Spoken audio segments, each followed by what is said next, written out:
Carving Mount Rushmore. Today, I am going to tell you a story about a wonderful monument. This is a special monument of 4 of the presidents you have been learning about: George Washington, Thomas Jefferson, Theodore Roosevelt, and Abraham Lincoln. This monument is carved or cut out of rock on Mount Rushmore in the Black Hills of South Dakota. Boom! Everyone near the mountain was covering their ears, but they could still hear the thunderous explosion, followed by loud crashes. Boom! It happened again. Gutzon Borglum was blowing up a mountain. Gutzon Borglum was a well-known American sculptor. He created many statues of important people in history. One of his statues of Abraham Lincoln is on display inside the U.S. Capitol building in Washington, D.C. Gutzon Borglum usually used a hammer and chisels with sharp points to make sculptures out of rock, but this statue was different. This time, Gutzon Borglum was using dynamite to blow away huge pieces of rock from the side of a gigantic mountain. It all began with a man who had a big idea, a very big idea. Don Robinson loved his home state of South Dakota.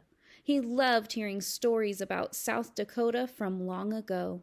He loved South Dakota so much that he wanted people from all over America to visit and learn about his home state. I know a way to get people to come to South Dakota, thought Robinson.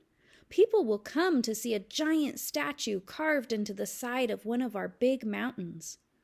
Robinson thought the sculpture should feature well-known people from South Dakota's past, maybe a Native American chief, or a hero from the Wild West, or perhaps explorers like Lewis and Clark. He wasn't quite sure who the statue should feature, but he knew one thing: it would have to be so big that people could see it from miles away. Robinson knew that he would need to get permission to build such an enormous statue. He would also need money to pay for the project and a sculptor to design it. The first person Robinson talked to was the United States Senator from South Dakota. The senator thought it was a wonderful idea. "I will help get the United States government to agree with your plan," the senator told Robinson. "I will also ask my friends in the South Dakota government for their support too."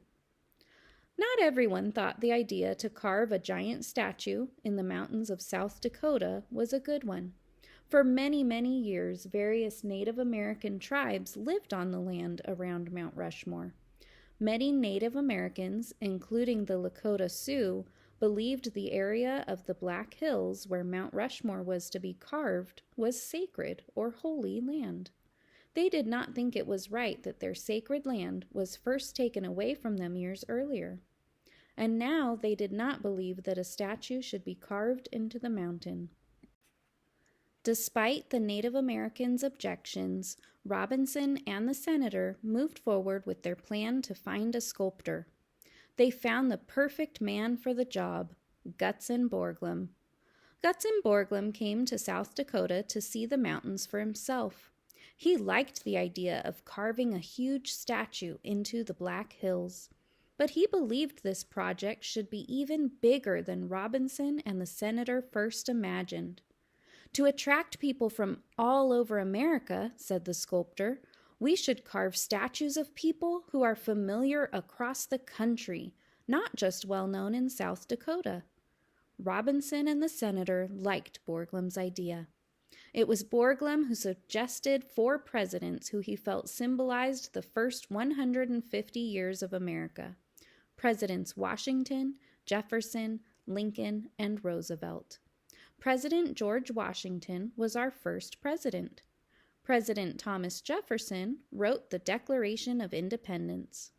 President Lincoln was the president during the Civil War, and President Roosevelt, a personal favorite of Borglum and Robinson, worked for nature conservation.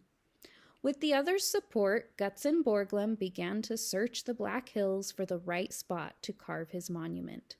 "No," he thought, "the rock in this one is not the right kind for carving. It will crumble and fall apart." That mountain has the right kind of rock, but it cannot be seen well from a distance.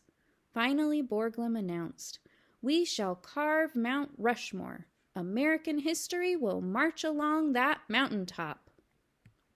Now the only thing the group needed was the money to pay for the project. As luck would have it, Calvin Coolidge, the U.S. president at the time, and his wife came to South Dakota on vacation. To make sure that President and Mrs. Coolidge enjoyed their visit, the senator and his friends secretly moved extra fish into the stream outside the Coolidge's vacation cabin. They hoped the president would catch lots of fish and would want to stay in South Dakota longer. It worked!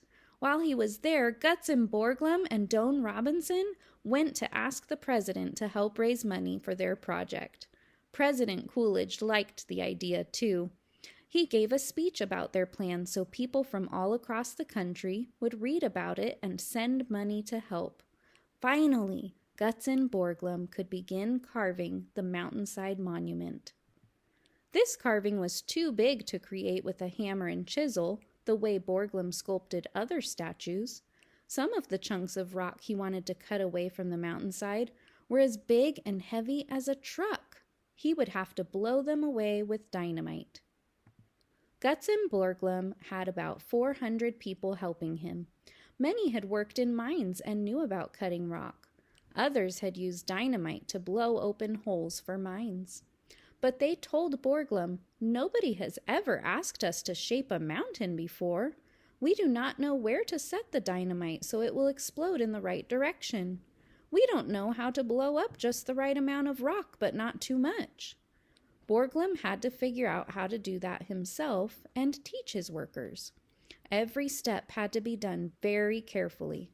If they cut too much rock, they could not put it back. After the dynamite did its job, some workers smoothed the surface, while others cleaned up the rocks and dust left from the explosions. It took more than 14 years to complete the project from beginning to end. Unfortunately, Gutzon Borglum died in March of 1941, just 6 months before the giant faces were done. Thankfully, his son Lincoln, who Borglum had named after the president, was determined to finish what his father had begun.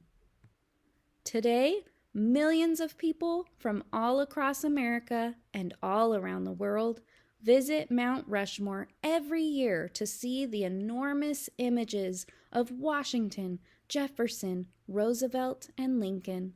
The carved faces sit 500 feet above the ground and measure 60 feet long. That's the height of a 6-story building from forehead to chin. Even more amazing, the monument can be seen from 60 miles away. Doane Robinson had dreamed that people would come. The senator worked tirelessly to make it happen, and Gutzon Borglum and his son Lincoln Borglum brought the dream to life.